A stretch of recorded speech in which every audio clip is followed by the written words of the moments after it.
नारायण नारायण नारायण।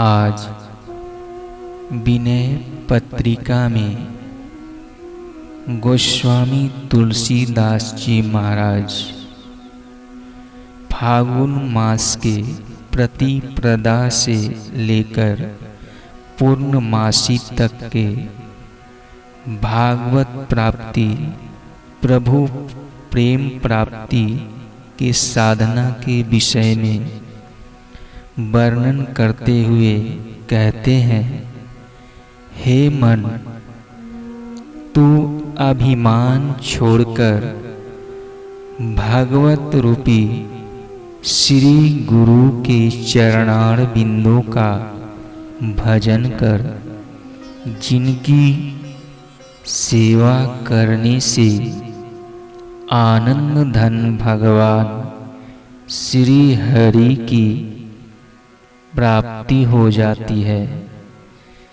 जैसे प्रतिप्रदा पक्ष में सबसे पहला दिन है, उसी प्रकार सर्व साधनों में प्रथम प्रेम है। प्रेम के बिना श्री राम जी का मिलना बहुत दूर की बात है। यद्यपि वे बहुत ही निकट सबके हृदय में ही पूर्ण रूप से निवास करते हैं। धीर भाव से, अचंचल चित्त से द्वितीया के समान दूसरा साधन यह है कि द्वैत बुद्धि, ईश्वर और जीव में भेद बुद्धि छोड़कर समदृष्टि से समस्त पृथ्वी मंडल में निश्चिंत होकर विचरण करना चाहिए।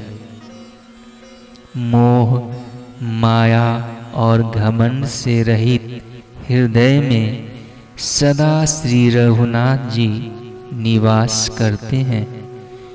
तृतीया के समान तीसरा उपाय यह है कि परम पुरुष लक्ष्मीकांत श्री मुकुंद भगवान तीनों गुणों से परे हैं। अतएव सत्व, रज और तम त्रिगुणमयी प्रकृति का त्याग कर देना चाहिए।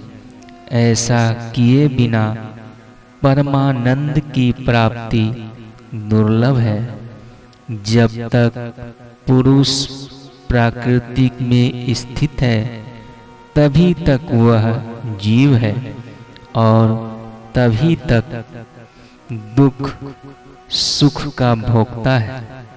इस प्राकृतिक से निकलकर स्वस्थ परमात्म रूपी स्वरूप में स्थिर होने से ही मोक्ष रूप परमानंद मिलता है।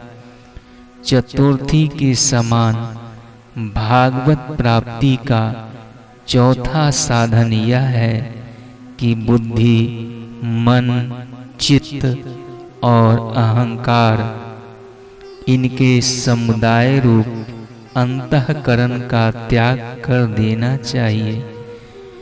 जब तक शरीर है तब तक अंतःकरण तो रहेगा ही।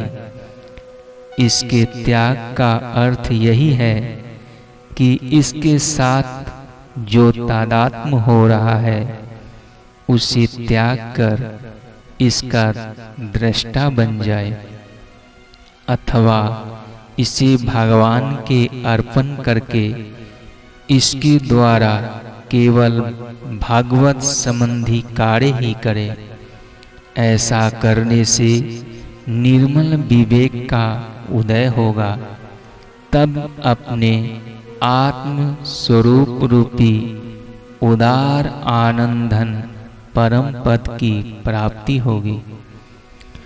पंचमी के अनुसार पांचवा साधन यह है कि स्पर्श, रस, शब्द, गंध और रूप, इन पांचों इंद्रियों के विषयों के कहने में अर्थात इनके अधीन होकर न चलना चाहिए, क्योंकि इनके बस होने से जीव को संसार रूपी अंधेरे गहरे कुएं में गिरना पड़ेगा, जन्म मृत्यु के चक्र में पड़ना होगा। छठी के समान छठा उपाय यह है कि श्री जानकी नाथ श्री राम जी की प्राप्ति के लिए काम, क्रोध, लोभ, मोह, मद और मात्सर्य इन 6 शत्रुओं को जीत लेना चाहिए। श्री राम के कृपा रूपी जल बिना लोभ रूपी अग्नि नहीं बुझती। भागवत कृपा जीव पर सदा ही है, अतः उस कृपा का अनुभव कर इन लोभ आदि शत्रुओं को मारना चाहिए। सप्तमी के समान 7वां साधन यह है कि 7 धातुओं रस, रक्त, मांस, मेद, अस्थि, मज्जा और शुक्र से बने हुए इस अपवित्र क्षण भंगुर परंतु दुर्लभ मनुष्य शरीर पर विचार करना चाहिए। इस शरीर का केवल एक यही फल है कि इससे परोपकार ही किया जाए। अष्टमी के समान 8वां उपाय यह है कि निर्विकार रूप स्वरूप श्री रामचंद्र जी अष्टधा जर, अपरा प्रकृति, पृथ्वी, जल, अग्नि, वायु, आकाश, मन, बुद्धि और अहंकार से परे हैं। अतएव जब तक हृदय में नाना प्रकार की कामनाएं बनी हुई है, तब तक वे कैसे मिल सकते हैं। नौमी के समान 9वां साधन यह है कि जिसने इस 9 दरवाजे की नगरी अर्थात 9 छेद वाले शरीर में रहकर अपनी आत्मा का कल्याण नहीं किया, वह अनेक योनियों में भटकता हुआ नाना प्रकार के दारुण दुखों को प्राप्त होगा। इसलिए आत्मा के कल्याण के लिए ही प्रयत्न करना चाहिए।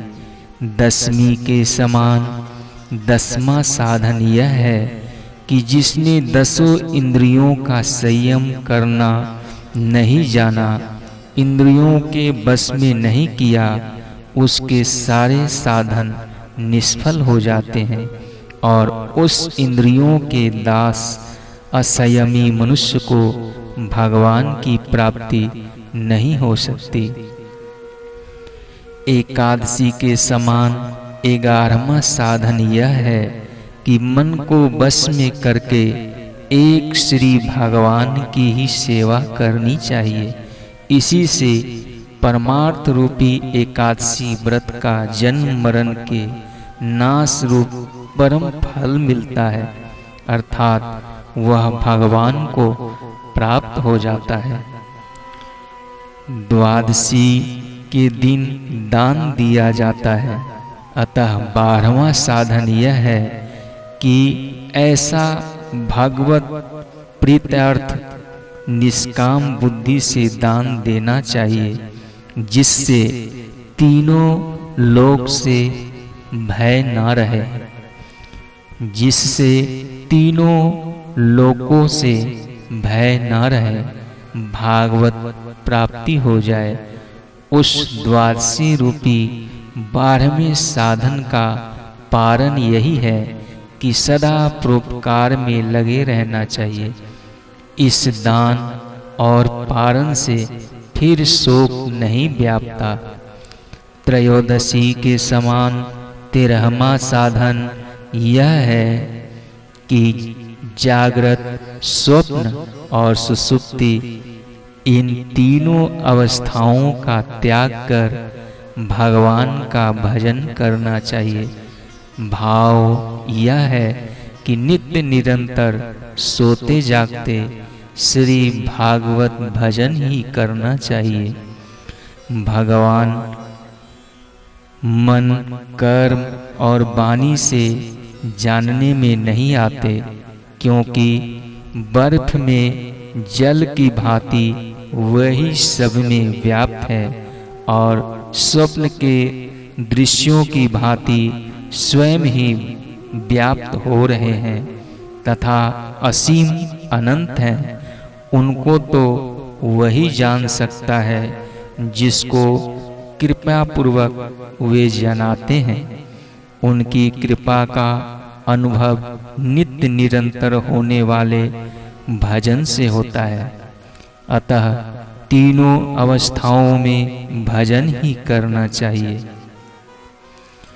चतुर्दशी के समान गोपाल इंद्रियों के नियंता भगवान चराचर रूप से 14 भुवनों में रम रहे हैं, परंतु जब तक जीव की भेद बुद्धि दूर नहीं होती तब तक श्री रघुनाथ जी संसार रूपी जाल को नहीं काटते, जीव को जन्म मरण से नहीं छुड़ाते। संसार बंधन से छूटना हो तो अभेद बुद्धि से भगवान को भजना चाहिए। पूर्णमासी के समान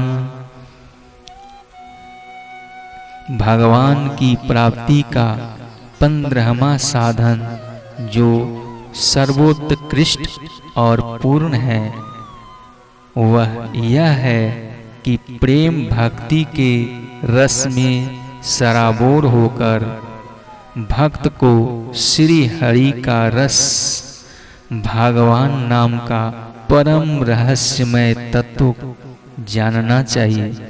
इसी से वह सर्वत्र समदर्शी, शांत, अहंकार रहित, ज्ञान स्वरूप और विषयों से वह उदासीन हो सकता है। यहाँ गोसाई जी ने फागुन मास की पूर्णमासी का वर्णन किया है। यह पूर्णमासी और महीनों की पूर्णमासियों से कहीं अधिक है। इस आनंदमयी होली की फागुनी पूर्णिमा के दिन दैहिक, दैविक, भौतिक इन तीनों तापों की होली जलाकर भगवान के साथ प्रेम की खूब फाग खेलनी चाहिए। यही परम आनंद की अवस्था है। यदि तू इस परमानंद की इच्छा करता है तो इसी मार्ग पर चल, इन्हीं साधनों में लग जा। वेद, पुराण, विद्वानों का यही एक मत है कि भगवान की लीलाओं का गान ही होली के गीत है। खूब हरि कीर्तन करना चाहिए। इन सब साधनों पर विचार करके संसार सागर से तर जाना चाहिए। फिर कभी भूल कर भी यमलोक में ले जाने वाली विषयों की धारा में नहीं पड़ना चाहिए। सारे संदेहों के नाश करने वाले, दुखों के दूर करने वाले और सुख के निधान केवल एक श्री हरि ही है। चाहे जितने ही उपाय कर लो, संतों के कृपा के बिना वे नहीं मिल सकते। अतः संत कृपा ही सर्व साधनों में प्रधान है। संसार रूपी समुद्र से तरने के लिए संतों के पवित्र चरण ही नौका है। हे तुलसीदास, इस नौका पर चढ़कर अर्थात संतों के चरणों की सेवा करने से दुखों के नाश करने वाले श्री रामचंद्र जी बिना ही परिश्रम के मिल जाएंगे। नारायण नारायण नारायण नारायण।